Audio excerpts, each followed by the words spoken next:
पाकिस्तान तहरीक इंसाफ को पैगाम दे दिया है इमरान खान साहब ने वाज़ेह तौर पर, और उन्होंने कहा है कि जनाब जो मेरे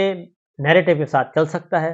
और सीना तान के चल सकता है और बगैर किसी हेजिटेशन के चल सकता है तो वो तो मेरे साथ चले, और अगर मेरे नैरेटिव के साथ नहीं चलना और पॉलिटिक्स एग्रेसिव पॉलिटिक्स नहीं करनी तो फिर वो बेशक पार्टी छोड़ दे। इमरान खान साहब ने अपने तमाम पार्टी रहनुमाओं को ये हिदायत कर दी है, ये एडवाइस की है, नसीहत की है कि जो भी